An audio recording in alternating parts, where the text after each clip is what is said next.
السلام علیکم ورحمۃ اللہ وبرکاتہ۔ الحمد للہ رب العالمین، وصلی اللہ وسلم وبارک علی عبدہ ورسولہ محمد وعلی آلہ وصحبہ اجمعین وعلی من تبعہم بإحسان الی یوم الدین، اما بعد، حیاکم اللہ۔ ناظرین اکرام، آپ سب کا خیر مقدم ہے۔ ناظرین اکرام، پچھلے درس میں ہم نے جدول کیا ہونا چاہیے ایک مسلمان کا رمضان میں، اس کا ٹائم ٹیبل کیا ہونا چاہیے، کیسے ہونا چاہیے، اس کی بقیہ تفصیل آپ کے سامنے رکھی، اور اسی طرح کچھ اعمال جو رمضان کے ہیں وہ، اور بالخصوص تراویح کے احکام اور اس کے مسائل کیا ہیں آپ کے سامنے آئے۔ ناظرین اکرام، تراویح سے متعلق چند مسائل میں آپ کے سامنے رکھتا ہوں بڑی تیزی کے ساتھ۔ تراویح کے حوالے سے ایک مسئلہ جو مشہور ہے، جو پوچھا جاتا ہے، وہ یہ ہے کہ اگر کوئی شخص فرض نماز تراویح کے ساتھ مل کر کے پڑھنا چاہے تو کیا وہ پڑھ سکتا ہے؟ اس کا جواب یہ ہے ناظرین اکرام کہ اگر کوئی شخص ایسا ہے کہ جس کی فرض نماز کی جماعت چھوٹ گئی کسی عذر کی وجہ سے، سفر ہے، بیماری ہے یا مشقت ہے، بارش ہے، کسی سبب اگر عذر رہا اور وہ باجماعت نہیں پڑھ سکا اور وہ تراویح میں شامل ہو جاتا ہے، شامل ہو کر کے وہ عشاء کی نماز پڑھنا چاہے تو پڑھ سکتا ہے، اس میں کوئی حرج کی بات نہیں ہے۔ امام اور مقتدی ان دونوں کی نیت ایک ہو نماز میں، یہ ضروری اور شرط نہیں ہے،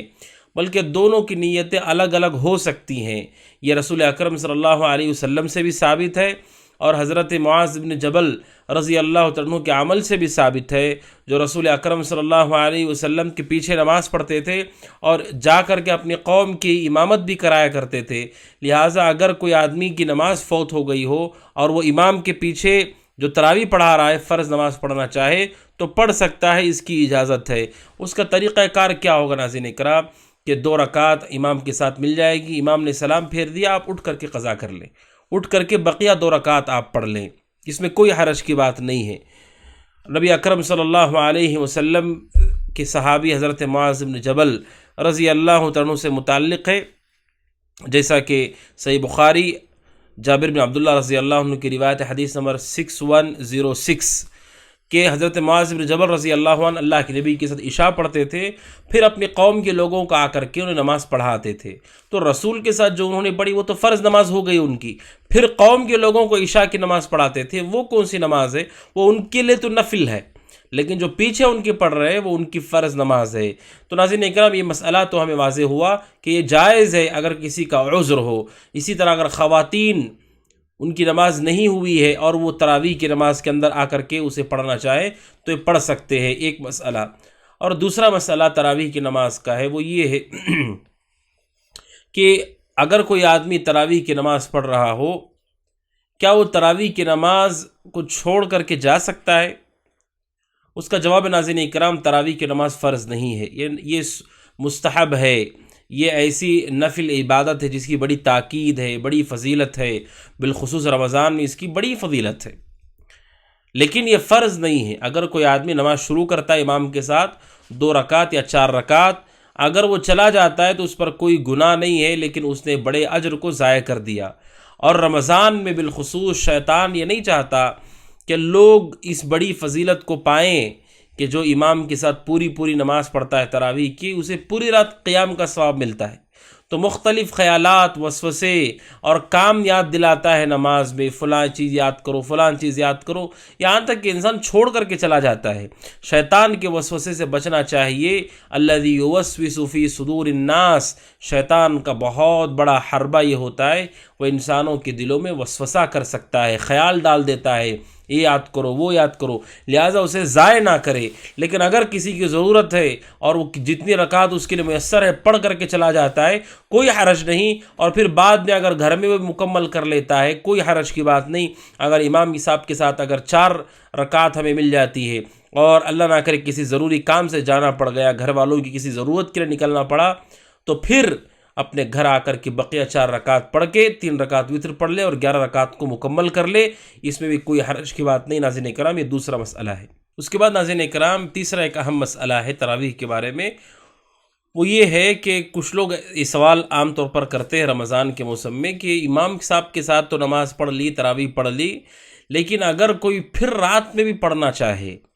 رات میں بھی اگر وہ اللہ کے سامنے کھڑا ہونا چاہتا ہے، سحری کے جلدی جاگ گیا اور وہ نماز پڑھنا چاہتا ہے، جبکہ وہ وطر پڑھ چکا ہے، اور آپ جانتے ہیں وطر کو آخری نماز بنانا بہتر چیز ہے، تو کیا وہ آدمی دوبارہ سے نماز پڑھ سکتا ہے؟ اس کا جواب ناظرین اکرام ہاں،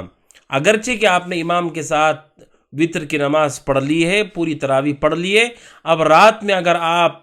اللہ کی طرف متوجہ ہونا چاہتے ہیں، دعا کرنے کے لیے آپ سجدہ کرنا چاہتے ہیں، نماز کے دوران جو سجدہ ہوتا ہے وہ سجدہ، الگ سے دعا کے لیے کوئی سجدہ دین میں نہیں ہے، نماز پڑھنا چاہتا ہے، کوئی قیام کرنا چاہتا ہے، کوئی حرج کی بات نہیں، بس ایک چیز کا خیال کریں ناظرین اکرام کہ وہ دوبارہ وطر نہ پڑھے۔ بعض لوگ کیا کرتے ہیں، امام صاحب کے پوری نماز ہو گئی، وطر بھی ہو گئی، اب گھر میں آئے، رات میں جاگتے ہیں، 2 رکعت کر کے پڑھتے، پھر وطر پڑھتے ہیں۔ ایک رات میں 2 وطر نہیں پڑھنا چاہیے ناظرین اکرام۔ اس حوالے سے ابو داؤد کی حدیث ہے، طلق بن علی رضی اللہ عنہ کی روایت، حدیث نمبر 1439، وہ کہتے ہیں کہ میں نے رسول اکرم صلی اللہ علیہ وسلم کو کہتے ہوئے سنا، لا وطرانی فی لیلۃ، آپ نے کہا ایک رات میں 2 وطر نہیں ہے، آپ ایک وطر پڑھ چکے، وہ کافی ہے، اب 2 رکعت کر کے آپ پڑھنا چاہیں تو یہ جائز ہے، یہ حرام نہیں ناظرین کرام، اس کی شریعت میں اجازت ہے۔ اور ایک مسئلہ ہے ناظرین کرام، وہ یہ ہے کہ بہت سارے لوگ یہ سمجھتے ہیں کہ تراویح میں پورے قرآن کو ختم کرنا ضروری ہے، فرض ہے، تو یہ فرض اور ضروری نہیں ہے ناظرین کرام، بلکہ اگر کہیں پر پورا قرآن اہتمام سے پڑھا جاتا ہے تو یہ درست ہے۔ یہ اس لیے کہا جا رہا ہے ناظرین اکرام کہ قرآن کو مکمل کرنے کے نام پر قرآن مجید کے ساتھ کھلواڑ ہوتا ہے، قرآن کے ساتھ کھلواڑ ہوتا ہے، ایسی قرات ہوتی ہے ناظرین اکرام جس میں حروف نہیں سمجھ میں آتے، اعراب تک بدل جاتا ہے، جس کا معنی بدل جائے گا قرآن مجید کی آیات کے۔ یہ درست نہیں ہے کہ کوئی آدمی قرآن مجید کو اس طرح سے پڑھے کہ اسے سمجھ میں نہیں آ رہا ہے پیچھے والے کو کہ یہ پڑھ کیا رہے ہیں، کیا حرف ہے، کیا لفظ ہے، اتنی تیزی کے ساتھ۔ جب ہم نے یہ کہہ دیا کہ یہ فرض نہیں ہے، آپ کو پڑھنا ہے، تو پھر رسول اکرم صلی اللہ علیہ وسلم کے طریقے کے مطابق اچھی طرح آپ قرآن کو پڑھیے، لمبی نماز پڑھیے، صبر کے ساتھ کھڑے ہو جائیے، نماز بھی مختصر وقت میں پڑھنی ہے، لیکن قرآن ضرور ختم کرنا ہے۔ جبکہ ناظرین اکرام، اللہ سبحانہ وتعالیٰ نے قرآن مجید کا جو ادب ہم سب کو سکھایا ہے، اس ادب کے بارے میں ہمیشہ مومن کو خیال کرنا چاہیے، وَرَتِّلِ الْقُرْآنَ تَرْتِيلًا۔ اللہ سبحانہ وتعالیٰ نے نبی اکرم صلی اللہ علیہ وسلم سے کہا، اے اللہ کے نبی، قرآن کو ترتیل کے ساتھ پڑھیے۔ کیا معنی ہے ترتیل کے ساتھ؟ اس کا معنی ہے ناظرین اکرام کہ قرآن مجید کو اچھی طرح سے واضح کر کے پوری وضاحت اور بیان کے ساتھ پڑھیے، یہ معنی ہے۔ اللہ سبحانہ وتعالیٰ نے حکم دیا ہے رسول اکرم صلی اللہ علیہ وسلم کو کہ آپ قرآن پڑھیے، لیکن کہا وَرَتِّلِ الْقُرْآنَ تَرْتِيلًا، ترتیل کے ساتھ پڑھیے، کیونکہ ترتیل کے ساتھ پڑھنے میں قرآن مجید کا ادب بھی ہے، اور صحیح طور پر قرآن مجید کی ادائیگی بھی ہوگی، اعراب کی اور حروف کی ادائیگی بھی صحیح ہوگی، اور تیسرا غور کرنے والے اس میں غور کر پائیں گے، اور چوتھا یہ کہ اس کے ذریعے سے نماز کے اندر خشوع بھی ہوگا۔ وہ جو تیزی سے دوڑتے ہیں، نماز میں کیسے خشوع ہوگا؟ وہ تو اتنا تیزی سے پڑھ رہے ہیں، آدمی کی توجہ ادھر ادھر ہو جاتی ہے۔ اسی لیے ابن کثیر رحمۃ اللہ علیہ وَرَتِّلِ الْقُرْآنَ تَرْتِيلًا کے بارے میں بیان کرتے ہیں، کیا معنی ہے اس کا؟ کہتے ہیں اقرأہ علی التمہل، کہ اسے رک رک کر کے اطمینان سے پڑھیے۔ کہتے ہیں ابن کثیر فَإِنَّهُ يَكُونُ عَوْنًا عَلَى فَهْمِ الْقُرْآنِ وَتَدَبُّرِهِ، کیونکہ اس سے قرآن کو سمجھنے اور غور کرنے میں آسانی پیدا ہوگی۔ اور کہتے ہیں ابن کثیر رحمۃ اللہ علیہ، اور اسی طرح رسول اکرم صلی اللہ علیہ وسلم قرآن پڑھا کرتے تھے اطمینان کے ساتھ، پوری وضاحت کے ساتھ اللہ کے نبی قرآن پڑھتے تھے۔ اس کے بعد ناظرین اکرام آئیے ایک اہم موضوع کی طرف، وہ موضوع یہ ہے ناظرین اکرام کہ رمضان 3 عشروں پر مشتمل ہے، پہلا عشرہ، دوسرا عشرہ اور آخری عشرہ۔ رمضان پورا عظیم ہے، لیکن اس کا جو آخری عشرہ ہے اس کی بڑی اہمیت ہے، اور اس کی اہمیت پر مختلف دلائل ہیں جو دلالت کرتے ہیں کہ یہ جو عشرہ ہے، یہ عشرہ بڑا ہی قیمتی ہے۔ اس کی کیا دلیل ہے ناظرین اکرام کہ رسول اکرم صلی اللہ علیہ وسلم اپنی زندگی میں اس عشرے کا کیسے اہتمام کرتے تھے؟ اس حوالے سے روایت ہے ناظرین اکرام، صحیح بخاری حدیث نمبر 1920 اور صحیح مسلم 1174، حضرت عائشہ رضی اللہ تعالیٰ کہتی ہے، جو رسول اکرم صلی اللہ علیہ وسلم کی چہیتی بیوی ہیں، کہتی ہیں ان نبی صلی اللہ علیہ وسلم کان اذا دخل العشر، جب آخری عشرہ آتا اللہ کے نبی کیا کرتے؟ احیا اللیل، آپ پوری رات کو زندہ رکھتے، یعنی آپ جاگتے تھے، وَأَيْقَظَ أَهْلَهُ، اور اپنے گھر والوں کو بھی جگاتے تھے، وَشَدَّ مِئْزَرَهُ، اور آپ اپنی کمر کو کس لیتے تھے۔ کیا معنی ہے کہ اس کمر کو کس لیتے تھے؟ اس کا ایک معنی تو یہ ہے ناظرین اکرام کہ اللہ کے نبی بہت زیادہ عبادت کرتے تھے، اور دوسرا اس کا معنی یہ ہے کہ اللہ کے نبی عورتوں سے دوری اختیار کر لیتے تھے۔ پوری طرح اللہ کے نبی اپنے کمر کو کس لیتے تھے عبادت کے لیے، اور ہر وہ چیز جو عبادت میں رکاوٹ ہے اللہ کے نبی اسے دور ہو جایا کرتے تھے۔ اسی لیے بالخصوص آخری عشرے میں اللہ کے نبی سے اعتکاف کی عبادت ثابت ہے، جس پر آپ نے ہمیشگی برتی ہے، آپ نے زندگی میں اس کا اہتمام کیا ہے۔ یہ اللہ کے نبی کا آخری عشرہ ہے۔ آپ غور کریں، اس آخری عشرے میں اللہ کے نبی پوری رات جاگا کرتے تھے۔ شریعت نے پوری رات جاگنے کی ہمت افزائی نہیں کی ہے، کیونکہ جسم کا بھی حق ہے، آنکھوں کا بھی حق ہے، بیوی کا بھی حق ہے، جسم کا بھی حق ہے، لیکن شریعت نے کہا کہ یہ جو آخری عشرہ ہے اتنا قیمتی ہے کہ رسول اکرم صلی اللہ علیہ وسلم احیا لیلہ، اللہ کے نبی اس رات کو جاگ کر کے عبادت میں، نماز میں اللہ کے نبی گزارا کرتے تھے۔ یعنی یہاں پر جاگنا یہ غنیمت ہے آپ کے لیے، اور صرف اللہ کے نبی خود نہیں جاگتے تھے، ایقظ اہلہ، آپ اپنی بیوی بچوں کو بھی جگاتے تھے، یعنی خود بھی عبادت کرتے تھے اور اپنے گھر والوں کو بھی عبادت کی ترغیب دیتے تھے، کیونکہ یہ عبادت کا موقع ہے۔ رسول اکرم صلی اللہ علیہ وسلم کا خصوصی عمل بتاتا ہے ناظرین اکرام کہ یہ عشرہ معمولی عشرہ نہیں ہے، اس کی بڑی اہمیت ہے۔ اور اس آخری عشرے کی خصوصیت کی بہت بڑی دلیل ناظرین اکرام سورۃ القدر ہے۔ انا انزلناہ فی لیلۃ القدر، کہ ہم نے اس قرآن کو لیلۃ القدر میں نازل کیا ہے۔ یہ پوری صورت بتاتی ہے کہ آخری عشرہ کتنا قیمتی ہے۔ کیوں؟ کیونکہ لیلۃ القدر کہاں ہے، کس رات میں ہے، اسے بتایا نہیں گیا ہے، لہذا یہ پورا عشرہ عظیم ہے، اس کی پوری راتیں بڑی قیمتی ہیں۔ شیخ الاسلام ابن تیمیہ رحمۃ اللہ علیہ کہتے ہیں، چونکہ اللہ کے نبی علیہ الصلوۃ والسلام سے یہ بخاری مسلم میں حدیث ہے کہ لیلۃ القدر کو تلاش کرو آخری عشرے میں، ابن تیمیہ رحمۃ اللہ علیہ کہتے ہیں جب معاملہ ایسا ہے تو مومن کو چاہیے کہ آخری پورے عشرے میں اس کو تلاش کرے، یہ اس کی اہمیت ہے۔ اور یہ وہ رات کیسی رات ہے؟ یہ وہ رات ہے جس میں قرآن کو نازل کیا گیا۔ سورہ قدر کی آیت نمبر 1 اور سورہ دخان آیت نمبر 3 اللہ کہتا انا انزلناہ فی لیلۃ مبارکہ، بے شک ہم نے اس قرآن کو بابرکت رات میں نازل کیا ہے، یعنی اسی عشرے میں وہ رات آتی ہے جس کو اللہ بابرکت رات کہتا ہے، اور دوسرا اس میں قرآن کو نازل کیا گیا ہے، اور تیسرا یہ کہ اللہ سبحانہ وتعالیٰ کہتا ہے لیلۃ القدر خیر من الف شہر، کہ یہ مہینہ، یہ رات 1000 مہینوں سے بہتر ہے۔ کیا معنی ہے اس کا؟ عبد الرحمن بن ناصر السعدی رحمۃ اللہ علیہ کہتے ہیں اس آیت کی تفسیر میں، مما تتحیر فیہ الالباب وتندہش لہ العقول، کہ جس پر عقل مند لوگ حیران ہیں، اور عقل مند لوگ دیکھ کر کے حیرت میں ہیں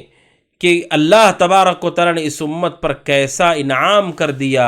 حیث من تبارک و تعالی علی هذه الامة الضعیفة القوة والقوة بلیلہ، اللہ نے کیسے احسان کر دیا، اللہ نے اس کمزور امت کو کس طرح طاقتور کر دیا، ایک رات ان کو ایسی دے دی ہے جس میں عمل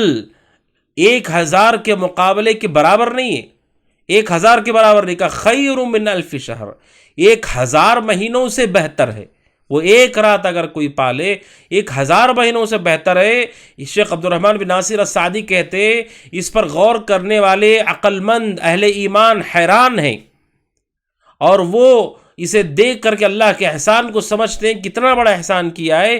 عبد الرحمن بن ناصر السعدی کہتے 1000 مہینے اگر اندازہ کیا جائے تو ایک عمر دراز آدمی کی عمر بنتی ہے تقریباً 80 سال کی قریب 80 سال کی قریب عمر والا شخص، اب سوچی اتنی لمبی عمر اس کو ملتی ہے، اللہ نے ایک رات اس سے بہتر کر دی، 1000 مہینوں سے بھی بہتر ہے۔ سبحان اللہ، ناظرین اکرام اندازہ کیجئے کہ کس قدر یہ رات بڑی اہمیت والی ہے، کتنا بڑا مقام ہے اس رات کا، اور یہ اسی آخری عشرے کے اندر ہے جس سے محروم ہونے والا بہت بڑا محروم ہے۔ اور اس کے بعد قرآن آگے کہتا ہے تنزل الملائکۃ والروح فیہا باذن ربہم، کہ اس رات جبریل علیہ السلام اور فرشتوں کا کثرت کے ساتھ نزول ہوتا ہے، زمین پر نازل ہوتے ہیں اور زمین ان سے آباد ہونے لگتی ہے۔ ناظرین اکرام، یہ اس رات کا اہتمام ہے جو اس آخری عشرے میں واقع ہے، اور پھر اللہ سبحانہ وتعالیٰ اس رات کو کہتا ہے سلام سلام، اللہ سبحانہ وتعالیٰ اسے سلام کہتا ہے۔ کیا امام شوکانی رحمۃ اللہ علیہ کہتے ہیں، یعنی اللہ کہتا ہے یہ رات سلامتی والی ہے، خیر ہے تمہارے لیے، اس میں کوئی شر نہیں تمہارے لیے کہا۔ اور دوسرا اس کا ایک معنی یہ ہے کہ سلامتی والی رات ہے کہ کوئی شیطان اس میں مومن اور مومنہ پہ اثر انداز نہیں ہوتا ہے، یہ سلامتی والی رات ہے، خیر والی رات ہے۔ بلکہ سورۃ دخان آیت نمبر 4 میں اللہ کہتا ہے فیہا یفرق کل امر حکیم، کہ اس رات میں تقدیر کے فیصلے ہوتے ہیں۔ ایک کام جو ہو چکا لیلۃ القدر میں قرآن اترنا تھا، اتر چکا، وہ بڑی فضیلت ہے،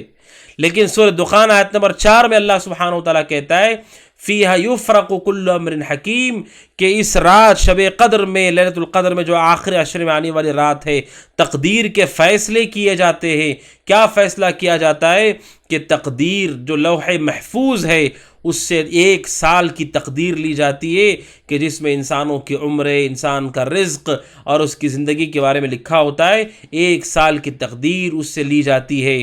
اور یہ جو لوح محفوظ ہے اس سے اللہ سبحانہ وتعالیٰ لیتا ہے،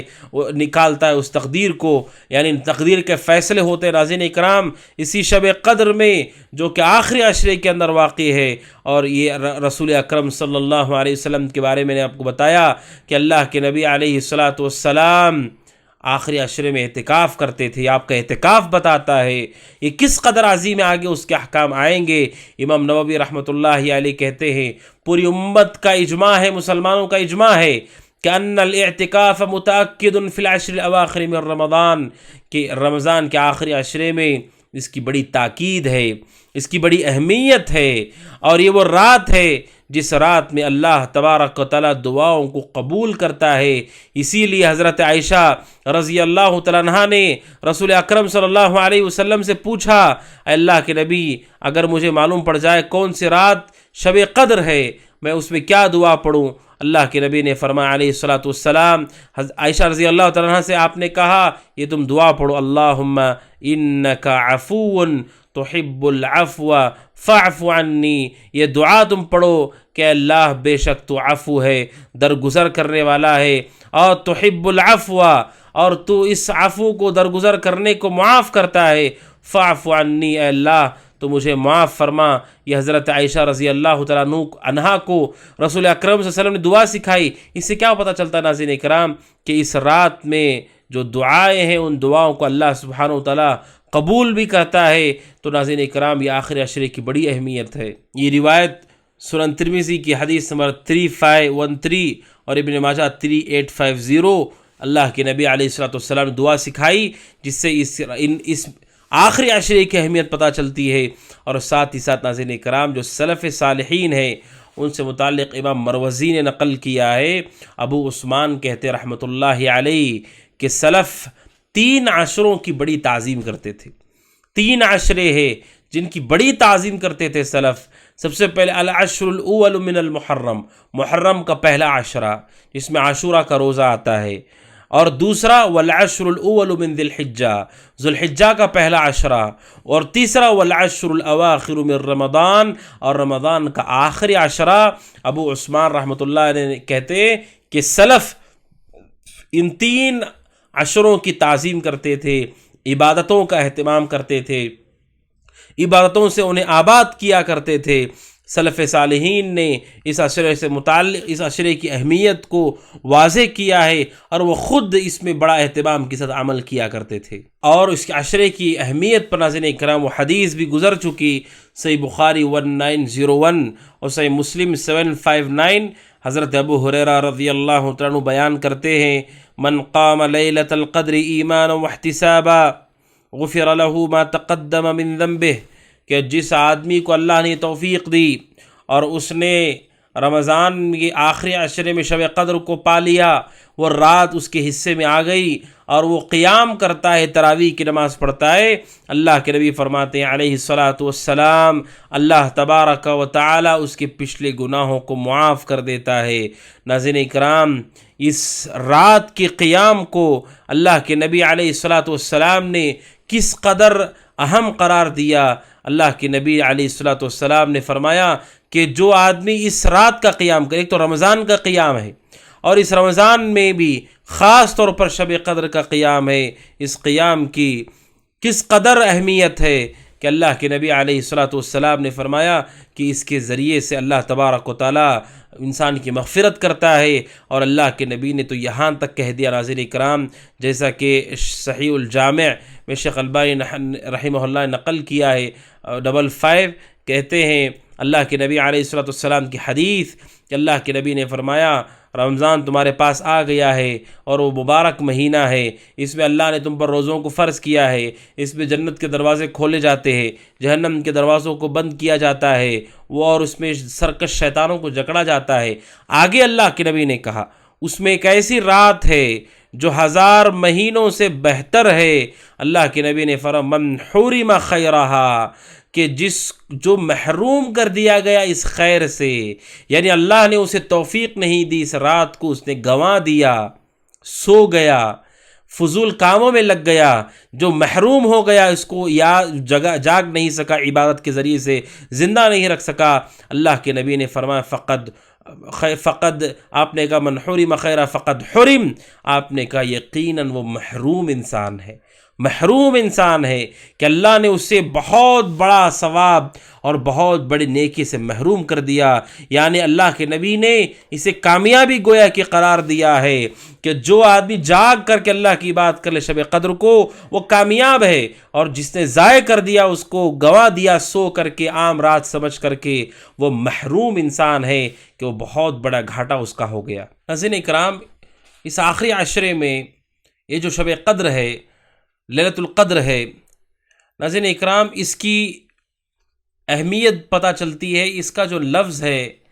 قدر، اہل علم نے کہا کہ اس قدر کے اندر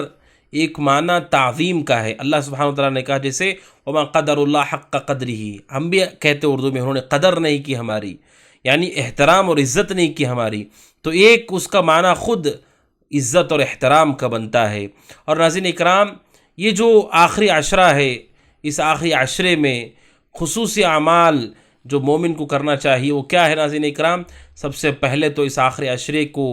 اللہ کے نبی علیہ الصلاۃ والسلام نے جس طرح توجہ کے ساتھ اور آپ نے محنت و مشقت کے ساتھ عبادت میں گزارا ہے، اس کا وہ عزم کرے اور شب قدر کو تلاش کرے۔ یہ آخری عشرے کا عمل ہے ناظرین اکرام کہ اس آخری عشرے میں مومن کو چاہیے کہ وہ شب قدر کو تلاش کرے۔ رسول اکرم صلی اللہ علیہ وسلم نے فرمایا، صحیح بخاری حدیث نمبر 2017، حضرت عائشہ رضی اللہ تعالیٰ عنہ کہتی ہیں تحروا لیلۃ القدر فی الوتر من العشر الاواخر من رمضان، کہ رمضان کا آخری عشرہ بالخصوص طاق راتوں میں اسے تلاش کرنا چاہیے ناظرین اکرام، محنت اور عبادت کے ساتھ۔ اور دوسرا خاص عمل وہ اعتکاف ہے، جس کا ذکر ابھی گزرا۔ اللہ کے نبی اہتمام کے ساتھ اعتکاف کیا کرتے تھے، جس کے مسائل آگے آئیں گے۔ صحیح بخاری حدیث نمبر 2025، حضرت عائشہ رضی اللہ تعالیٰ عنہ کہتی ہیں رسول اکرم صلی اللہ علیہ وسلم سے متعلق کہ اللہ کے نبی آخر عشرے کا اعتکاف کرتے تھے حتی توفاہ اللہ، وفات تک آپ نے اعتکاف کیا ہے، وفات تک آپ نے اعتکاف کیا ہے۔ اور اسی طرح اس میں خصوصی طور پر قیام ہے، ایمان کے ساتھ، احتساب کے ساتھ، ثواب کی نیت کے ساتھ قیام بھی ہے ناظرین اکرام، جو کہ اس کے خصوصی اعمال میں سے۔ اسی طرح دعا ہے، جیسے حضرت عائشہ رضی اللہ تعالیٰ عنہ نے اپنی بیوی کو دعا سکھائی، اور اسی طرح اپنی بیوی کو،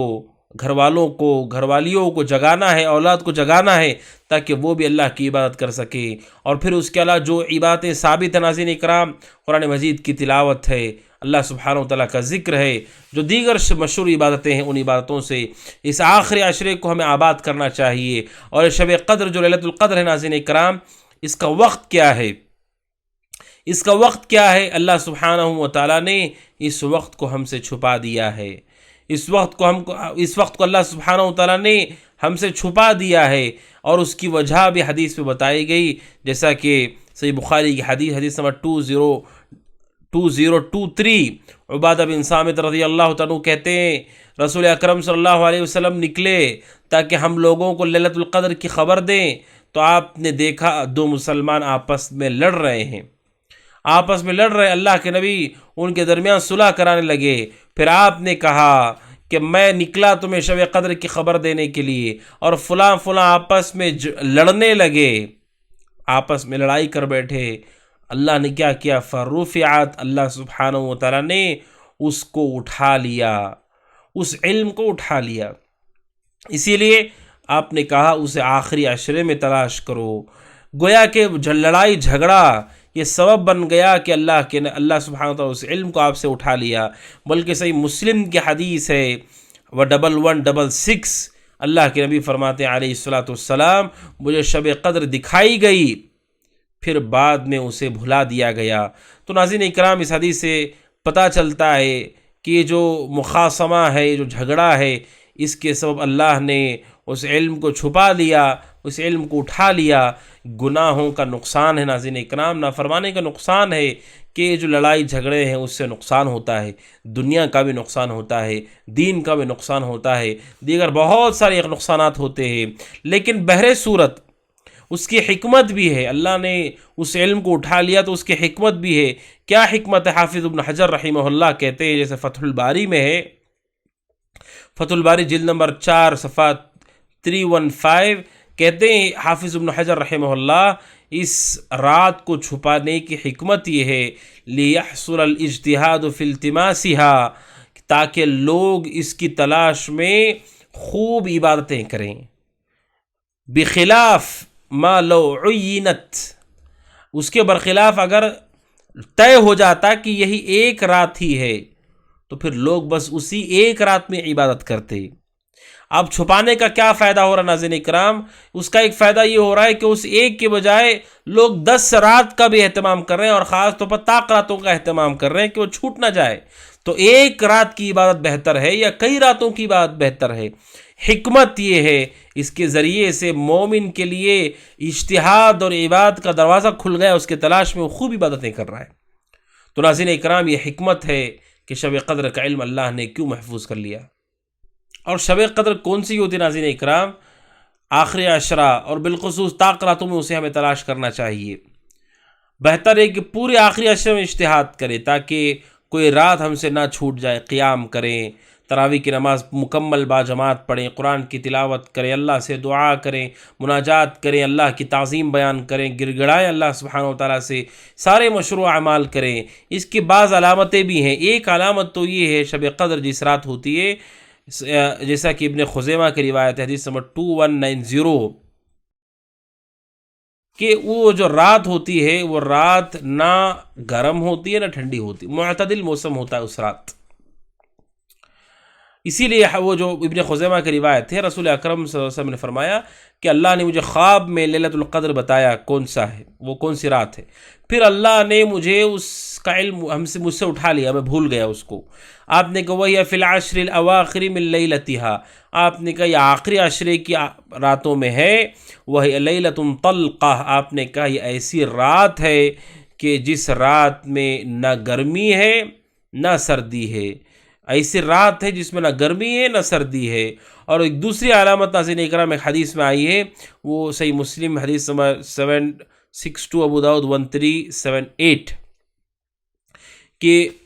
اگر شب قدر رات میں ہوئی ہو، دوسرے دن جو سورج نکلتا ہے ناظرین اکرام، وہ اس کی صبح سورج جو نکلتا ہے وہ لال ہوتا ہے، اس میں شعائیں اور اس کے اندر تپش نہیں ہوتی ہے، جیسا کہ اللہ کے نبی علیہ الصلوۃ والسلام نے فرمایا کہ شمس اس صبح نکلتا ہے لیلۃ القدر کے، من ذلک اليوم لا شعاع لها، اس کی شعاع نہیں ہوتی ہے،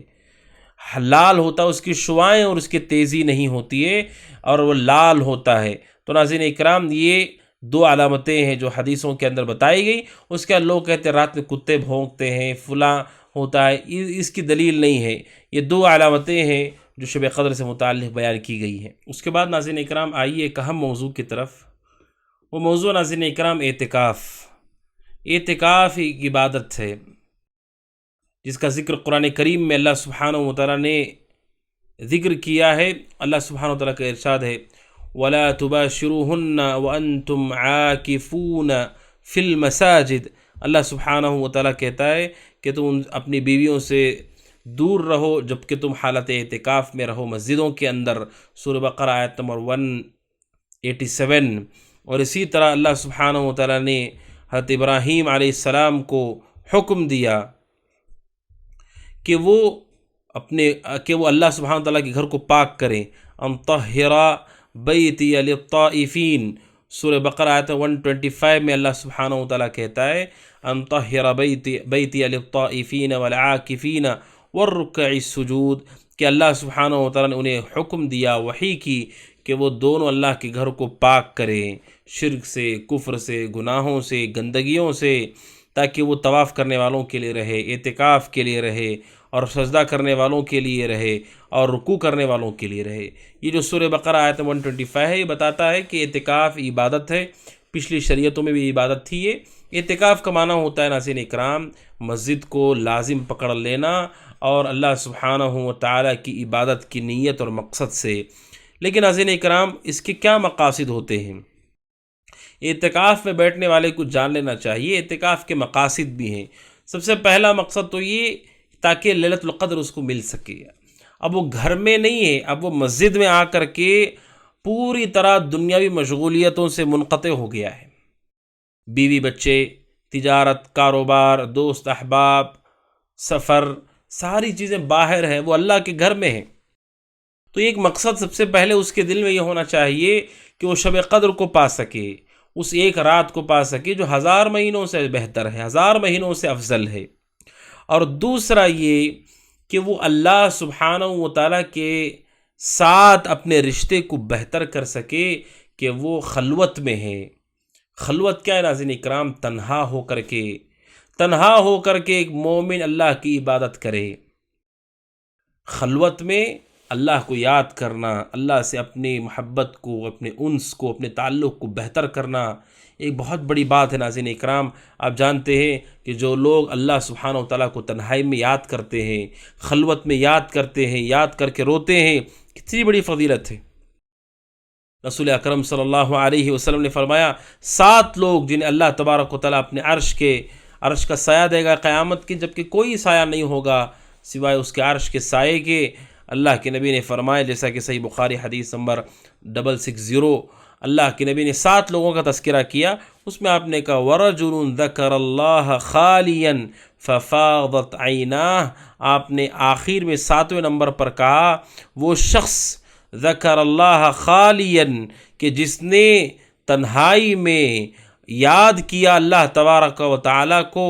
اس کی ملاقات کو، تو اللہ سبحانہ و تعالیٰ کو یاد کر کے، اس کی عظمت کو یاد کر کے، اللہ سبحانہ و تعالیٰ کے سامنے کھڑے ہونے کو یاد کر کے اس کے آنکھوں سے آنسو بہنے لگے، یہ شخص اللہ سبحانہ و تعالیٰ کے عرش کے سایہ کو پائے گا۔ آپ تنہا ہیں، آپ مسجد کے اندر خیمہ ڈالے ہوئے ہیں، آپ نے پردے ڈالے ہوئے ہیں۔ رسول اکرم صلی اللہ علیہ وسلم کے لیے مسجد میں خیمہ لگایا جاتا تھا جس میں اللہ کے نبی علیہ السلام اعتکاف کیا کرتے تھے۔ اللہ کے نبی علیہ السلام کا اعتکاف بتاتا ہے آپ مسجد میں بھی ہوں اور آپ مسجد کے ساتھ ساتھ آپ کا تعلق اللہ سے جڑ جائے، آپ خلوت میں بھی ہوں، آپ کا خیمہ ہو، آپ کے لیے پردہ ہو، جس سے آپ لوگوں سے دور ہو کر کے اللہ سے اپنے انس کو، اپنے تعلق کو بڑھائیں ناظرین اکرام، تاکہ اللہ تبارک و تعالیٰ کی شناخت، اللہ کی پہچان، اللہ کا تعارف ہم کو مل سکے۔ ایک بڑا موقع ہے، غنیمت والا موقع ہے ناظرین اکرام، کہ انسان اللہ سے جڑتا ہے، اللہ سے تعلق کو مضبوط کرتا ہے۔ اللہ کے علاوہ کون سہارا ہے ناظرین اکرام؟ لیکن اس اللہ سے ہم غافل ہیں، دور ہیں، ایسے محسوس کرتے ہیں گویا کہ وہ ہمیں نہیں دیکھ رہا، نہیں سن رہا، جبکہ وہ ہماری شہرت سے زیادہ قریب ہے اور وہ ہر چیز سن رہا ہے، ہر چیز کو دیکھ رہا ہے، وہی فیصلہ کر رہا ہے، اور وہی اسی نے زندگی دی ہے، وہی موت بھی دے گا۔ اس اللہ سے جڑنے کا ایک بہت بہترین موقع ہے، اور اس کا ایک فائدہ کیا ہوتا ہے ناظرین اکرام خلوت کا، کہ انسان دکھاوے سے بچ جاتا ہے، ریاکاری سے بچ جاتا ہے۔ مسجد کے اندر آپ ہیں، ایک لوگوں سے آپ محفوظ ہیں، لوگوں کے سامنے ریاکاری آپ نہیں کر پائیں گے، اور دوسرا مسجد کے اندر بھی آپ خیمے کے اندر ہیں، پردے کے آڑ میں ہیں، آپ وہاں اللہ کا ذکر کر رہے ہیں، آپ رو رہے ہیں، آپ گڑ گڑا رہے ہیں، اللہ سے معافی مانگ رہے ہیں، اللہ کی عظمت کو یاد کر کے آپ تڑپ رہے ہیں، اللہ کی محبت سے آپ کا دل لبریز ہے، کون دیکھ رہا ہے ناظرین کرام؟ ریاکاری نہیں ہوتی ہے۔ اسی لیے وہ جو آدمی اللہ کا عرش کا سایہ پائے گا، اس حدیث کی ضمن میں علماء نے کہا چونکہ خلوت میں تنہائی میں یاد کرنے والے کے اندر زیادہ اخلاص ہوتا ہے، کیونکہ دیکھنے والا کوئی نہیں، سننے والا کوئی نہیں، تو زیادہ اور ریاکاری سے محفوظ ہوتا ہے۔ تو اعتکاف کا دوسرا ایک اہم مقصد ناظرین اکرام اللہ سبحانہ و تعالیٰ سے اپنے رشتے کو درست کرنا ہے۔ اور تیسرا ایک مقصد ہونا چاہیے ناظرین اکرام، وہ ہے اپنے دل کی اصلاح۔ انسان پوری زندگی اپنے معاملات کے پیچھے بھاگتا ہے، لوگوں کے عیبوں کے پیچھے ہوتا ہے، لیکن اپنے دل کو نہیں دیکھتا کہ اس کے دل کا کیا حال ہے، اس کے دل میں کیا کچھ ہے۔ ناظرین اکرام، اعتکاف ایک موقع ہے، غنیمت ہے، اپنے دل کو غور سے دیکھنے کا، اپنے آپ کو سمجھنے کا۔ ناظرین اکرام، جانتے اللہ سبحانہ و تعالیٰ نے اسی دل میں ہمارا ایک دشمن رکھا ہے، وہ دشمن نفس امارہ ہے، ایک ایسا نفس ہے جو انسان کو گناہوں کا حکم دیتا ہے، لوگوں کو غلط سلط چیزوں کی طرف لے جاتا ہے، اور شیطان اسی قلب پر، اسی دل پر حملہ کرتا ہے، وسوسے ڈالتا ہے۔ اس دل کی اصلاح کا موقع ہے ناظرین اکرام، ہم غور کریں کہ ہمارے دل کیسا ہے اور ہمارے اعمال کیسے ہیں، ہمارے دل میں ایمان کہاں ہے، ہمارے دل میں محبت کہاں ہے اللہ اس کے رسول کے لیے، صحابہ کے لیے، اور ہم دیکھیں ہمارے دل کے اندر کیا کیا گناہ ہیں، اور ہمارے ذہن میں جو خیالات آ رہے ہیں وہ صحیح ہیں کہ غلط ہیں۔ لوگوں کے بارے میں آپ سوچ رہے ہیں، بہت ساری چیزوں کے بارے میں آپ سوچ رہے ہیں، یہ سوچ صحیح ہے نہیں ہے؟ آپ کے لیے غور کرنے کا موقع ناظرین اکرام کہ ہم اپنے آپ کی اصلاح کریں، اپنے دل کو جانیں۔ آپ جانتے ہیں انسان کا دل دیکھنے میں گوشت کا ایک لوتھڑا ہے، لیکن وہ سمندر سے زیادہ گہرا ہوتا ہے ناظرین اکرام۔ علماء کہتے ہیں سمندر سے زیادہ گہرا، جیسے سمندر کی گہرائی نہیں پتہ چلتی ہے، دیکھنے میں آپ کو ایک انسان دکھ رہا ہے، اس کا جو دل ہے وہ دل اتنا گہرا ہے، اس کے اندر ماضی کی خبریں ہیں، معلومات ہیں، علم ہے، سمجھداری ہے، آگے کا ارادہ ہے، مستقبل کا ارادہ ہے، اس کا جو تکلیف دی چیزیں ہیں وہ بھی اس کے دل میں ہیں، خوشی کے لمحات بھی اس کے دل میں ہیں، کچھ لوگوں کی محبت بھی اسی دل میں ہے، کچھ لوگوں سے دشمنی بھی اسی دل میں ہے، آخرت کی فکر بھی اسی دل میں ہے، دنیا کی فکر بھی اسی دل کے اندر ہے، پریشانی بھی اسی دل کے اندر ہے، سکون بھی اسی دل کے۔ آپ سوچیں سبحان اللہ، کتنا بڑا یہ دل ہے، دیکھنے میں جسم کا ایک لوتھڑا ہے وہ، لیکن یہ سمندر سے زیادہ گہرا ہے ناظرین اکرام۔ نہ جانے کیا کیا ہے اس کے اندر، نہ جانے کیا کیا ہمارے دلوں کے اندر ہے، اور اسی گہرائی میں ہمیں دیکھنا ہوگا ناظرین اکرام کہ ہم اپنے عمل میں مخلص ہیں کہ نہیں ہیں، ہمارا عمل سنت کے مطابق ہو رہا ہے کہ نہیں ہو رہا ہے، ہمارا عقیدہ صحیح ہے کہ نہیں ہے، ہمارا منہج صحیح ہے کہ نہیں ہے، ہمارا جو فیصلہ زندگی میں وہ صحیح ہے کہ نہیں ہے، ہماری جو حیات گزر رہی ہے وہ اللہ کو راضی کرنے والی ہے کہ نہیں ہے، کیا قیامت کے دن ہم نجات پائیں گے کہ نہیں پائیں گے، ہم کیا گمراہی سے، کفر سے، شرک سے، بدعتوں سے محفوظ ہیں کہ نہیں ہے، ہمارا حشر کیا ہوگا۔ اس پر غور کرنے کا موقع ناظرین اکرام، دلوں کی اصلاح کا موقع ہے اعتکاف۔ یہ تیسرا بڑا اہم مقصد ہے کہ ہم سب دلوں کی اصلاح کی فکر کریں، اعتکاف کا مقصد ہی ہونا چاہیے۔ اور چوتھا مقصد ناظرین اکرام اعتکاف کا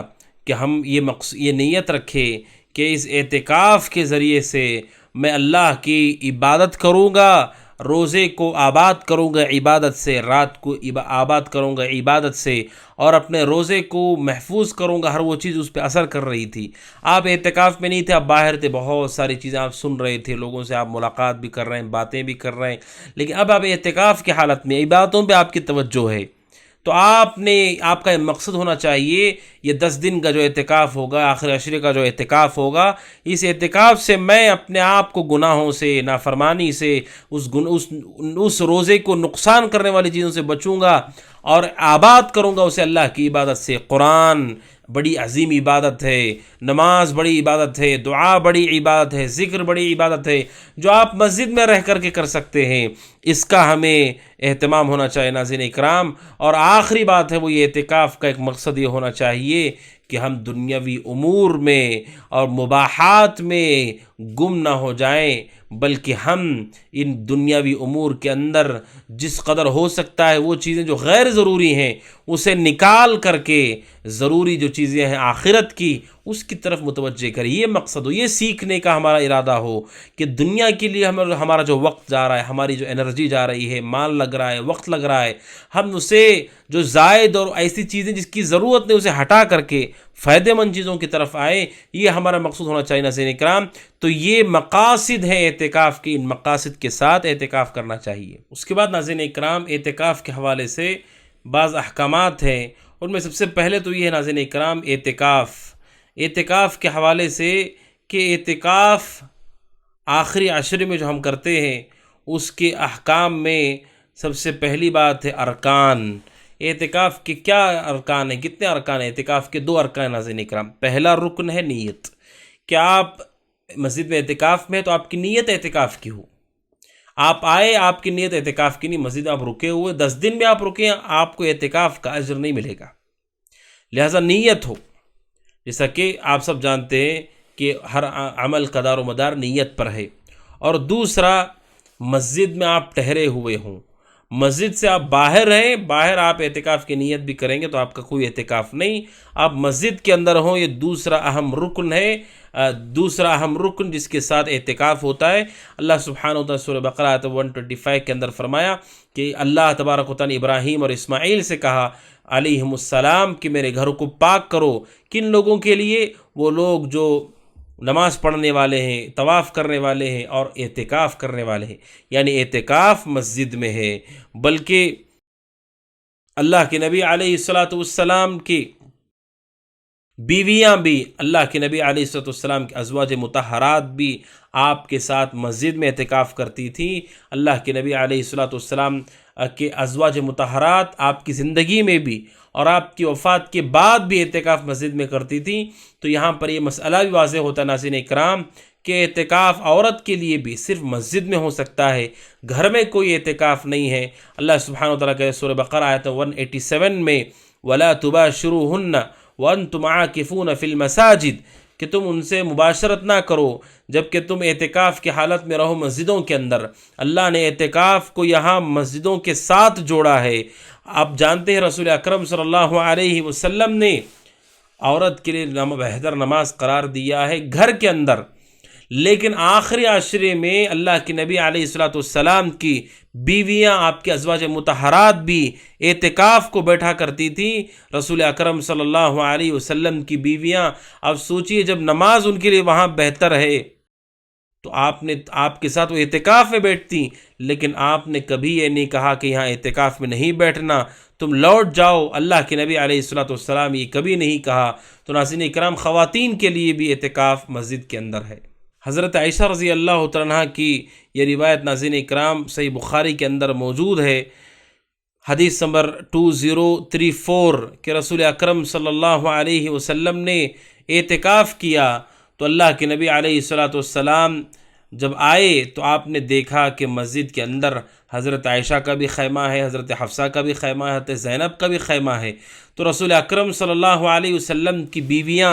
آپ کے ساتھ اعتکاف کرتی تھیں۔ حضرت عائشہ رضی اللہ تعالیٰ عنہ نے صراحت کی، کہا اللہ کے نبی علیہ السلام کی زندگی میں بھی ثم اعتکف ازواجہ من بعدہ، آپ کے بعد آپ کی بیویوں نے اعتکاف کیا ہے۔ بلکہ ایک اور روایت ناظرین اکرام جس میں ایک واقعہ ہے، صحیح بخاری 2033 حدیث ہے اور صحیح مسلم 1173 کہ ایک مرتبہ ایسا ہوا رسول اکرم صلی اللہ علیہ وسلم کے لیے خیمہ لگایا گیا۔ اللہ کے نبی علیہ السلام سے آپ کی بیویوں نے خیمہ لگانے کی اجازت لی اور اللہ کے نبی علیہ السلام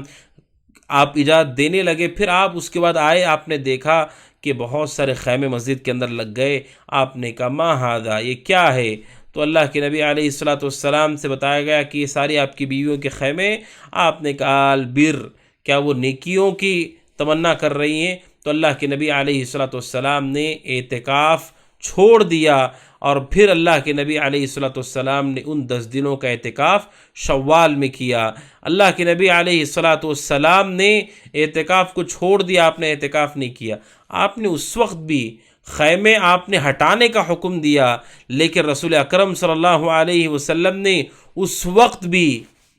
یہ نہیں کہا کہ عورتیں جا کر کے گھر میں اعتکاف کریں، آپ نے وہاں پر بھی اجازت نہیں دی۔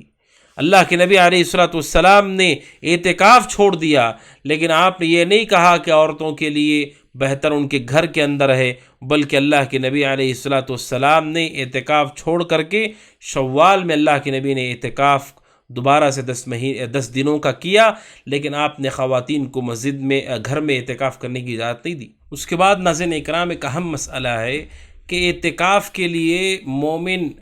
جو 10 دنوں کا اعتکاف کرنا چاہتے ہیں وہ کب اعتکاف کے لیے داخل ہوگا مسجد کے اندر؟ تو اس حوالے سے 2 روایتیں ناظرین اکرام۔ پہلی بات تو یہ ہے کہ 20 روزے آپ کے مکمل ہو گئے، 21 روزہ شروع ہونے والا ہے جو کہ آخری عشرے کا پہلا دن ہے، لیکن رات پہلے آتی ہے، دن بعد میں آتا ہے، تو گویا کہ 21ویں جو رات ہے وہ رات کب ہوگی ناظرین اکرام؟ جب آپ 20واں روزہ مکمل کر لیں گے، سورج کے غروب ہونے کے ساتھ ہی آپ ناظرین اکرام 21ویں رات میں داخل ہو جائیں گے، تو غروب آفتاب سے پہلے مسجد کے اندر آپ آ جائیں۔ کیونکہ وہ جو رات ہوگی 21ویں رات ہوگی اور دن سے پہلے رات آتی ہے، گویا کہ آپ کا آخری عشرہ وہاں سے شروع ہو گیا، اور ممکن ہے کہ وہ بھی طاق رات ہو، اس لیے کہ آخری عشرے میں ممکن ہے کہ شب قدر ہو، کیونکہ شب قدر آخری عشرے میں ہے اور خاص طور پہ طاق راتوں میں ہے۔ طاق رات یعنی 1، 3، 5، 7، تو چونکہ وہ بھی ممکن ہے کہ شب قدر ہو، لہذا اہل علم نے کہا کہ وہ چونکہ رات بھی شامل ہے اس عشرے کے اندر اور رات پہلے آتی ہے، تو اسے چاہیے کہ غروب آفتاب سے پہلے مسجد کے اندر آ جائے۔ لیکن ایک اور روایت ہے صحیح بخاری کی حدیث نمبر 2041، حضرت عائشہ رضی اللہ تعالیٰ کہتی ہیں اللہ کے نبی علیہ الصلوۃ والسلام جب اعتکاف کا ارادہ کرتے آپ فجر پڑھتے تھے اور پھر آپ اپنے اعتکاف کی جگہ میں داخل ہوتے تھے، اس خیمے میں آپ داخل ہوتے تھے۔ تو اس حدیث سے پتہ چلتا ہے کہ فجر پڑھ کے آپ جاتے تھے، لیکن علماء نے دونوں کو جمع کر کے کہا کہ اللہ کے نبی غروب آفتاب سے پہلے ہی آ جاتے تھے، آپ کا اعتکاف تو شروع ہو جاتا تھا، لیکن آپ اس خاص مکان میں جو اعتکاف کے لیے بنایا جاتا ہے اس میں آپ فجر کے بعد داخل ہوتے تھے۔ تو اس سے دونوں چیزوں کے اوپر عمل ہو جاتا ہے، جیسا کہ اہل علم نے ذکر کیا ہے۔ امام نووی رحمۃ اللہ علیہ نے اس مسئلے کو ذکر کیا ہے۔ تو یہ داخل ہونے کا وقت ہے ناظرین اکرام۔ نکلنے کا وقت کیا ہے؟ جیسے ہی چاند نظر آ گیا، ہمیں معلوم ہو گیا کہ کل عید کا دن ہے، آپ اعتکاف سے نکل سکتے ہیں۔ یہ کب ہوگا ناظرین اکرام؟ جب آپ 29ویں روزے کو مکمل کر لیتے ہیں اور چاند دیکھا جاتا ہے اور خبر آتی ہے کہ ہاں چاند نظر آ گیا، آپ اپنے اعتکاف کو چھوڑ کر آ سکتے ہیں۔ نہیں تو پھر 30 آپ مکمل کریں گے، جیسے ہی 30ویں روزے کا سورج ڈوب جائے گا تو آخری عشرہ پورا مہینہ پورا ہو جائے گا ناظرین اکرام۔ اب آپ اپنی جگہ سے نکل کر کے مسجد سے باہر آ سکتے ہیں۔ تو یہ داخل ہونے کا وقت ایک ہے اور نکلنے کا ایک وقت ہے۔ شیخ ابن عثیمین رحمۃ اللہ علیہ سے پوچھا گیا کہ اعتکاف کرنے والا کب نکلے گا؟ فتاوی الصیام صفحہ نمبر 502، ابن عثیمین رحمہ اللہ نے کہا اپنے اعتکاف کی جگہ سے وہ نکلے گا جب رمضان مکمل ہو جائے، اور رمضان مکمل ہوتا ہے بغروب الشمس لیلۃ العید، وہ جو عید کی رات آنے والی ہے اس سے پہلے جو سورج ڈوبتا ہے وہ سورج ڈوب جانے سے وہ مکمل ہو جاتا ہے، وہ اپنی جگہ سے نکل سکتا ہے۔ لیکن اگر کوئی آدمی وہیں پر رہتا ہے اور رات وہیں گزار کر کے پھر عید کی نماز پڑھ کے نکلتا ہے تو اس میں بھی کوئی حرج نہیں، بعض سلف نے اسے پسند کیا ہے، جیسا کہ امام مالک رحمۃ اللہ علیہ وہ کہتے ہیں انہ را بعض اہل علم کی رائے ہے کہ جب اعتکاف آخری عشرے میں تو وہ نہیں لوٹتے تھے اپنے گھر والوں کی طرف یہاں تک کہ وہ عید الفطر ادا نہیں کر لیتے۔ اور امام مالک کہتے ہیں بلغنی ذلک عن اہل الفضل، یہ بات اہل فضیلت والے لوگوں سے یعنی اہل علم کا یہ طریقہ رہا جو ہم سے پہلے گزر گئے، وہ اس طرح عید کی نماز پڑھ کر کے بعد میں جاتے تھے۔ اور امام مالک کہتے ہیں ھذا احب ما سمعت الی فی ذلک، اس مسئلے میں جو سب سے بہترین بات ہے جو میں نے سنی ہے۔ اور امام نووی رحمۃ اللہ علیہ نے بھی نقل کیا ہے اس مسئلے کو۔ تو ناظرین اکرام، اگر کوئی آدمی وہیں پر رکتا ہے اور پھر عید کی نماز پڑھ کر کے نکلتا ہے تو اس میں بھی کوئی حرج کی بات نہیں، ورنہ اعتکاف اس کا عشرہ چونکہ پورا ہو گیا، 10 دن پورے ہو گئے تو وہاں سے نکل سکتا ہے۔ اور حالت اعتکاف میں ناظرین اکرام کچھ چیزیں ہیں جن چیزوں کو جائز نہیں کیا گیا ہے، کیونکہ آپ مسجد میں ایک مقصد کے تحت آئے ہیں، تو کچھ چیزیں جو آپ کے لیے جائز نہیں ہیں، جن میں سب سے پہلی چیز ہے آپ مسجد سے نہیں نکل سکتے، ورنہ آپ کا اعتکاف باطل ہو جائے گا اگر آپ مسجد سے نکلتے، سوائے حاجت کی۔ اگر کوئی حاجت ہے، ضرورت ہے انسان کی، مثلا کھانے پینے کے کوئی نظم نہیں ہے یا استنجا خانہ نہیں ہے، انسان کی حاجت ہے، کوئی حرج نہیں ہے، لیکن اگر حاجت اس کی پوری کی جا رہی ہے تو وہ نہیں نکل سکتا ہے۔ جیسے رسول اکرم صلی اللہ علیہ وسلم مسجد میں تھا، آپ کے لیے کھانا لایا جاتا تھا، پانی لایا جاتا تھا آپ کے لیے، تو ناظرین اکرام حاجت ہے تو نکل سکتے، ورنہ آپ کو مسجد ہی میں رہنا ہے۔ اسی لیے حضرت عائشہ رضی اللہ تعالیٰ عنہ کہتی ہیں رضی اللہ تعالیٰ عنہ، جیسا کہ فتح الباری جلد نمبر 4 اور صفحہ 808، رسول اکرم صلی اللہ علیہ وسلم کے بارے میں کہ اللہ کے نبی علیہ الصلوۃ والسلام اعتکاف کی حالت میں اپنا سر داخل کرتے تھے، مسجد میں ہوتے تھے اور سر داخل کرتے تھے کمرے میں۔ اللہ کے نبی علیہ الصلوۃ والسلام چونکہ آپ کی بیویوں کے کمرے مسجد سے متصل تھے، جڑے ہوئے تھے، پردہ ہٹاؤ تو مسجد نظر آئے، اللہ کے نبی اپنا سر داخل کرتے تو حضرت عائشہ آپ کو کنگھی کرتی تھی، اور حضرت عائشہ کہتی ہیں وَكَانَ لَا يَدْخُلُ الْبَيْتَ إِلَّا لِحَاجَةٍ إِذَا كَانَ مُعْتَكِفًا، جب آپ اعتکاف کی حالت میں تھے، اللہ کے نبی علیہ السلام ہوتے تو آپ بغیر کسی حاجت کے گھر میں داخل نہیں ہوتے تھے۔ تو ناظرین اکرام بغیر حاجت کے مسجد سے نہیں جانا ہے، باہر بغیر حاجت کے گھر نہیں جانا ہے۔ ایسی حاجت جو آپ کے لیے ضروری ہے اور پورا کرنے کا کوئی راستہ آپ کے پاس نہیں تو آپ جا سکتے۔ اگر کوئی آدمی ایسا ہے جو بغیر کسی حاجت اور ضرورت کے نکلتا ہے اپنی مسجد سے جہاں اس نے اعتکاف کیا، اس کا اعتکاف نہیں ہوتا ہے ناظرین اکرام، یہ پہلی بات ہے۔ اور دوسری بات ہے وہ یہ ہے جس چیز سے بچنا چاہیے وہ جماع ہے، بیوی سے خصوصی تعلق ہے، اس سے اعتکاف باطل ہو جاتا ہے۔ اللہ نے قرآن میں صاف لفظوں سے اس سے منع کیا، سورہ بقرہ آیت 187، وَلَا تُبَاشِرُوهُنَّ وَأَنْتُمْ عَاكِفُونَ فِي الْمَسَاجِدِ، ان سے تم مباشرت نہ کرو جبکہ تم اعتکاف کی حالت میں ہو مسجد کے اندر۔ اور تیسری چیز ناظرین اکرام، اگر عورت حالت حیض یا نفاس میں ہو تو پھر اس پر واجب ہے کہ مسجد سے نکل جائے تاکہ مسجد کی طہارت کا خیال ہو۔ اسی طرح اگر کوئی مرد ہے اس پہ غسل فرض ہو گیا تو اسے چاہیے کہ وہ فوراً غسل کر کے پاک ہو جائے۔ اور اسی طرح ناظرین اکرام اگر کوئی آدمی اسلام سے مرتد ہو جاتا ہے تو پھر ناظرین اکرام اس کا اعتکاف باطل ہے۔ اور اسی طرح اگر کوئی عورت ایسی ہے جس کا شوہر کا انتقال ہو گیا اور وہ مسجد میں ہے، اس پر واجب ہے کہ وہ مسجد سے نکل کر کے جائے اور اپنے عدت اس گھر کے اندر پوری کرے۔ تو یہ حالت اعتکاف میں ناظرین اکرام یہ وہ امور ہیں جو جائز نہیں ہیں، اعتکاف کرنے والوں کو ان کا خیال کرنا چاہیے۔ اور ناظرین اکرام جب آپ حالت اعتکاف میں ہوں تو آپ پر 3 چیزوں کا احترام ضروری ہے۔ سب سے پہلے رمضان کے روزے کا احترام، آپ مہینے میں ہیں، اس مہینے میں جو بڑا عظیم مہینہ، رحمت و برکت والا مہینہ، عبادت کا مہینہ ہے، اور اس مہینے میں بھی آپ روزے کی حالت میں ہیں، اس کا آپ پورا خیال کرنا۔ ناظرین اکرام اس سے پہلے دروس میں آیا جو روزہ رکھ کر کے گالیاں دے، بد زبانی کرے، جھوٹ بولے، اللہ کو اس کے روزے کی کوئی حاجت نہیں۔ آپ احترام کیجئے، اعتکاف کی حالت میں آپ مسجد میں ہیں اور آپ اللہ تبارک و تعالیٰ کے اس عظیم مہینے میں ہیں، رمضان میں ہیں، روزے کی حالت میں ہیں، اس مہینے کا احترام کیجئے۔ اور دوسرا، آپ اللہ تبارک و تعالیٰ کے گھر میں ہیں، اس گھر کا احترام کیجئے جس گھر کی بڑی فضیلت ہے، جو بڑا عظمت والا ہے، اللہ تبارک و تعالیٰ کے نزدیک سب سے پسندیدہ جگہ اللہ کے گھر ہیں، مسجدیں ہیں، اور مسجدوں کا احترام آپ کے اوپر ہے۔ مسجدوں میں آواز بلند کرنا، مسجد میں لڑائی جھگڑا کرنا، مسجد میں گالیاں دینا، مسجد میں موبائل میں فلمیں دیکھنا، میوزک اور موسیقی سننا، تصویریں دیکھنا، مسجد کا احترام ہے، مسجد کا تقدس ہے۔ آپ جانتے ہیں شریعت نے مسجد کا کیسا احترام کیا ہے۔ مسجد میں کوئی آئے 2 رکعت پڑھے بغیر نہ بیٹھے، جس طرح کوئی آدمی بادشاہ سے ملاقات کے لیے جاتا ہے، سلام کرتا ہے اس کو، آپ اللہ کے گھر کو آ رہے ہیں، 2 رکعت پڑھیے، اس کا احترام ہے، مسجد کا یہ احترام ہے۔ آپ تجارت کرتے ہیں، تجارت حلال ہے لیکن مسجد میں حرام ہے، کیونکہ تجارت یہ مشغول کرنے والی چیز ہے، اور اللہ کا گھر اس لیے نہیں ہے۔ کوئی گمشدہ چیز آپ اعلان کر سکتے ہیں لیکن مسجد میں نہیں کر سکتے، کیونکہ مسجد اس کے لیے نہیں ہے۔ مسجد کا ایک احترام ہے، مسجد کا ایک مقام ہے، مسجد کے احترام کا آپ کو پورا خیال کرنا ناظرین اکرام یہ اعتکاف کرنے والوں پر ضروری ہے۔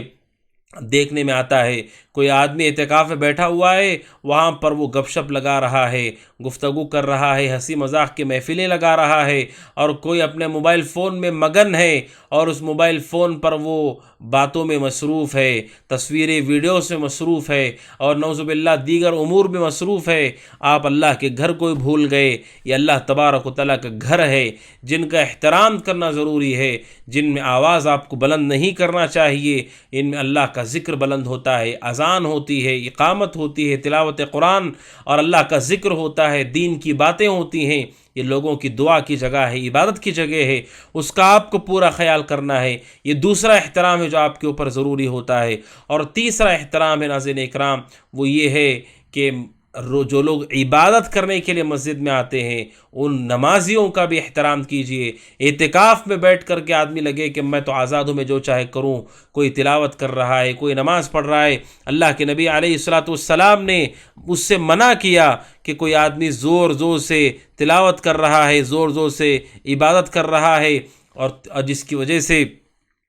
ایک آدمی دوسرے آدمی کے لیے مشقت کا ذریعہ بن رہا ہے۔ ناظرین اکرام اس حوالے سے ایک روایت ہے جو میں آپ کے سامنے رکھتا ہوں، وہ روایت ہے ابو داؤد حدیث نمبر 1332۔ ابو سعید خدری رضی اللہ عنہ کہتے ہیں رسول اکرم صلی اللہ علیہ وسلم اعتکاف میں تھے، مسجد میں تھے، فسمعهم يجهرون بالقراءة، اللہ کے نبی علیہ السلام نے دیکھا کہ وہ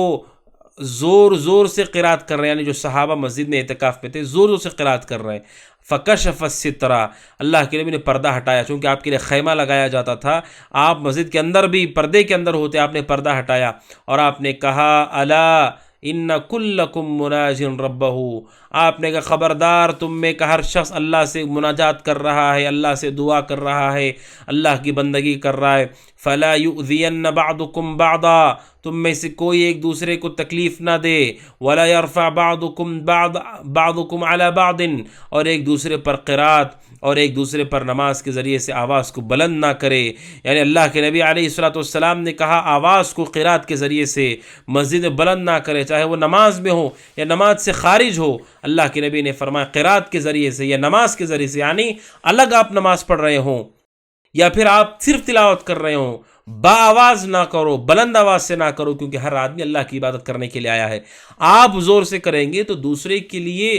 تشویش کا وہ باعث ہوگا۔ آپ سوچیں ناظرین اکرام، نماز با آواز بلند اور اسی طرح تلاوت با آواز بلند جب آپ نہیں کر سکتے مسجد میں جبکہ دوسرے لوگ موجود ہیں، تو دنیاوی گفتگو، ہنسی مذاق، چھیڑ چھاڑ اور موبائل کا آڈیو اور ویڈیو ہم آن کر دیں اور کوئی دعا کر رہا ہے اسے پریشانی ہو رہی ہے، ناظرین اکرام یہ درست نہیں ہے۔ اگر آپ اعتکاف میں بیٹھنا چاہتے ہیں تو پھر آپ کو ان تین چیزوں کا خیال کرنا ہوگا، اللہ کے مہینے اس رمضان کا احترام، روزے کا احترام، مسجد کا احترام، اسی طرح عبادت گزاروں کا احترام، یہ تینوں کا احترام آپ کے اوپر ہے، ورنہ یہ عبادت کہیں ایسا نہ ہو یہ آپ کے لیے وبال کا سبب بن جائے کہ آپ اللہ کے گھر میں بیٹھے اور اللہ کے گھر کی بے ادبی کر کے نکلے، گستاخی کر کے نکلے، توہین کر کے نکلے۔ اگر آپ وہاں رہ کر کے گناہوں پر قابو نہیں پا سکتے تو آپ کا وہاں رہنا مناسب نہیں ہے ناظرین اکرام، کیونکہ اس کے ذریعے سے دیگر پریشانیاں، دیگر مسائل پیدا ہوتے ہیں۔ لہٰذا اعتکاف میں رہنے والوں کو ان تین چیزوں کا احترام کرنا چاہیے۔ اس کے بعد ناظرین اکرام اعتکاف کی حالت میں کچھ چیزیں ہیں جن کے کرنے میں کوئی حرج نہیں ہے، وہ میں آپ کے سامنے بیان کر دیتا ہوں۔ ناظرین اکرام سب سے پہلے اگر کوئی آدمی ایسا ہے جسے نہ غسل کی ضرورت ہے وہ غسل کر سکتا ہے، اسی طرح کنگھی کر سکتا ہے، اسی طرح ناخن کو تراش سکتا ہے، خوشبو لگا سکتا ہے، اچھا لباس استعمال کر سکتا ہے اور زائد بال نکال سکتا ہے اگر اس کے لیے حمام میسر ہو، اس میں کوئی حرج کی بات نہیں، پاکی صفائی کرنے میں کوئی حرج کی بات نہیں۔ اور دوسرا، اگر کوئی ضروری چیز ہے جس کے بغیر کوئی راستہ نہیں، قضاء حاجت ہے، وضو ہے، غسل ہے، اگر مسجد میں وہ میسر نہیں ہے تو آپ نکل سکتے ہیں، یہ جائز ہے، آپ کے لیے کوئی حرج نہیں۔ اور تیسرا، کھانے اور پینے کے لیے بھی نکل سکتے ہیں، اگر کوئی لا کر دینے والا نہ ہو یا مسجد میں انتظام نہ ہو تب نکل سکتے ہیں۔ اور اسی طرح ناظرین اکرام، کھانا پینا مسجد کے اندر اور سونا مسجد کے اندر کسی خاص جگہ پر خیمہ لگا کر کے، یہ درست ہے، یہ جائز ہے، یہ ناجائز نہیں ہے۔ کچھ لوگ کہتے ہیں مسجد میں سونا جائز نہیں ہے۔ آپ سوچئے، اگر سونا جائز نہیں ہے تو شریعت نے اعتکاف رکھا ہے، اسلام میں اعتکاف ہے، رات میں آپ جائیں گے کیا دن بھر بھی انسان جاگے گا؟ رات اور دن کیسے جاگے گا وہ؟ یعنی سونے کا وقت اس کے اوپر آئے گا، وہ سو سکتا ہے، وہیں پر کھا سکتا ہے، پی سکتا ہے، لیکن ضرورت ہے کہ انسان مسجد کی پاکی صفائی کا خیال کرے، نظافت کا خیال کرے، مسجد کو گندا نہ کرے۔ مسجد سے گندگی دور کرنا نیکی ہے، عبادت اور ثواب کی چیزیں، گندگی نہ ہو۔ اور اسی طرح حالت اعتکاف میں جو چیز جائز ہے وہ ہے ناظرین اکرام، اگر کوئی کتاب پڑھنا چاہتا ہے، اگر کوئی چیز لکھنا چاہتا ہے، اس میں کوئی حرج نہیں، سیکھنے سکھانے کے امور میں وہ مشغول ہو سکتا ہے، کوئی حرج کی بات نہیں۔ اور بالخصوص جو ضروری بات ہے وہ ناظرین اکرام وہ یہ ہے، اعتکاف یہ اللہ تبارک و تعالیٰ کی عبادت سے آباد کرنے کے لیے ہے، اللہ کی بندگی سے اسے آباد کرنے کے لیے ہے۔ اس کی ہمیشہ سے فکر ہونا چاہیے کہ ہم اعتکاف میں ہیں تو ہمارا اعتکاف عبادتوں سے آباد ہو، نیکیوں سے آباد ہو، اس کا پورا خیال کریں۔ تو ناظرین اکرام، یہ اعتکاف سے متعلق چند باتیں اور احکام تھے۔ اگلے آنے والے درس میں باذن اللہ اس کے کچھ بعض مسائل اور اسی طرح زکوٰۃ اور دیگر بعض احکام آپ کے سامنے آئیں گے، عیدین کے مسائل۔ اللہ سبحانہ وتعالیٰ دعا کہ اللہ سبحانہ وتعالیٰ ہم سب کو، آپ سب کو کتاب و سنت پر چلنے والا بنائے اور نیکی کو سنت کے مطابق ادا کرنے کی توفیق عطا فرمائے، آمین۔ ھذا وصلی اللہ وسلم علی نبینا محمد وعلی آلہ وصحبہ اجمعین۔ السلام علیکم ورحمۃ اللہ وبرکاتہ۔